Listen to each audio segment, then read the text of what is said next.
है कि नदी को रास्ता नहीं दिखाना पड़ता, वो अपना रास्ता स्वयं बना लेती है।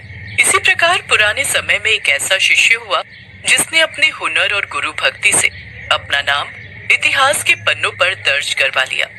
उस वीर योद्धा का नाम था एकलव्य।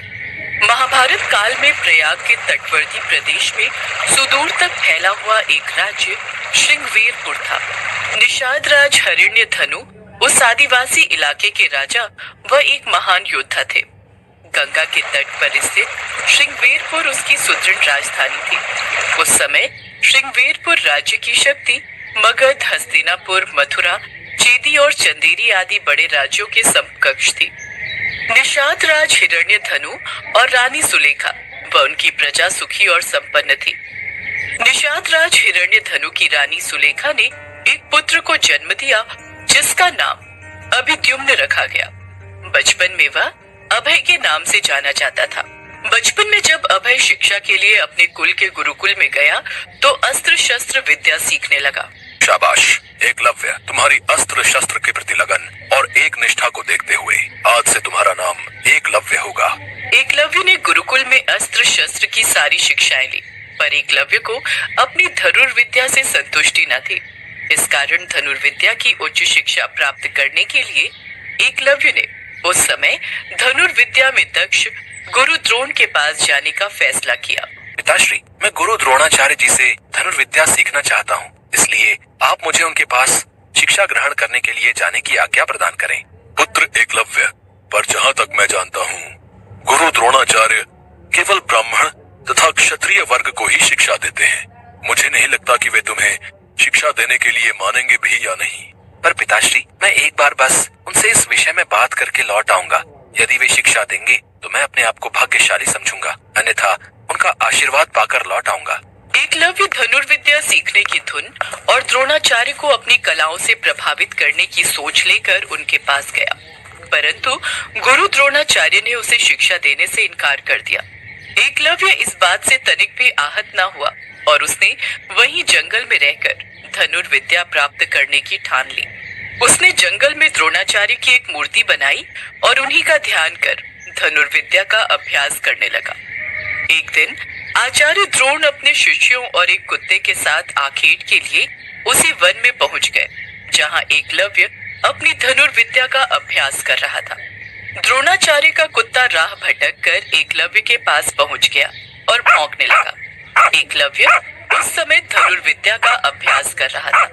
कुत्ते के भौंकने की आवाज से एकलव्य की साधना में बाधा पड़ रही थी, अतः उसने ऐसे बाण चलाए कि कुत्ते को जरा भी खरोच नहीं आई और कुत्ते का मुंह भी बंद हो गया। एकलव्य ने इस कौशल से बाण चलाए थे कि कुत्ते को किसी प्रकार की चोट नहीं लगी और अपने बाणों से कुत्ते का मुंह भी बंद कर दिया। कुत्ता वहां से भागकर गुरु द्रोण के पास जा पहुंचा। द्रोण और शिष्य ऐसी श्रेष्ठ धनुर्विद्या देख आश्चर्य में पड़ गए। अद्भुत, ये तीरंदाजी तो कमाल की है। इस कुत्ते को जरा सी खरोंच तक नहीं आई। इस वन में ऐसा धनुर्धर कौन है जिसमें ऐसी कुशलता है? द्रोणाचार्य उस महान धनुर्धर को खोजते खोजते एकलव्य के पास पहुँचे और देखा कि एकलव्य ऐसे बाण चला रहा है जो कोई चोटी का योद्धा भी नहीं चला सकता। ये बात द्रोणाचार्य के लिए चिंता का विषय बन गई, क्योंकि कहीं न कहीं वो आने वाले भविष्य के बारे में सोच रहे थे। उन्होंने एकलव्य के सामने उसके गुरु के बारे में जानने की जिज्ञासा दिखाई। पुत्र, धनुर्विद्या में तुम सचमुच पारंगत हो। गुरुदेव, आप प्रणाम। गुरुदेव, आपके दर्शन पाकर मैं धन्य हो गया। पुत्र, क्या तुम मुझे जानते हो? गुरुदेव, एक बार मैं आपसे धनुर्विद्या सीखने के लिए आया था। मैं वही एकलव्य हूँ। हाँ, मुझे कुछ याद तो है, पर तुमने ये धनुर्विद्या किससे सीखी? तुम्हारे गुरु कौन है जिन्होंने तुम्हें ये शिक्षा दी? मैंने तो आप ही से ये धनुर्विद्या सीखी है गुरुदेव। वो देखिए। गुरु द्रोणाचार्य ने देखा वहाँ एक प्रतिमा बनी हुई थी जो स्वयं गुरु द्रोणाचार्य की प्रतिमा थी। उन्हें ये जानकर और भी आश्चर्य हुआ कि द्रोणाचार्य को मानस गुरु मानकर एकलव्य ने स्वयं ही अभ्यास से ये विद्या प्राप्त की है। अपनी प्रतिमा को देख आचार्य द्रोण ने कहा, अगर तुम मुझे ही अपना गुरु मानते हो तो मुझे गुरु दक्षिणा दो। गुरुदेव, आपको गुरु दक्षिणा में क्या चाहिए? मुझसे कहिए, मैं आपको अपने प्राण तक दे सकता हूँ। दक्षिणा में गुरु द्रोण ने अंगूठे की मांग की ताकि एकलव्य सर्वश्रेष्ठ धनुर्धर ना बन जाए। कहीं न कहीं उन्हें भविष्य का भी भय था और अगर ऐसा हुआ तो अर्जुन को महान धनुर्धर बनाने का उनका वचन झूठा हो जाएगा। इसलिए उन्होंने दक्षिणा में एकलव्य से उसके सीधे हाथ का अंगूठा मांगा। यदि तुम मुझे दक्षिणा देना ही चाहते हो तो मैं गुरु दक्षिणा में तुम्हारे दाहिने हाथ का अंगूठा मांगता हूँ। जो आज्ञा गुरुदेव। गुरु द्रोण की ऐसी इच्छा देखकर भी एकलव्य का मन जरा भी विचलित नहीं हुआ।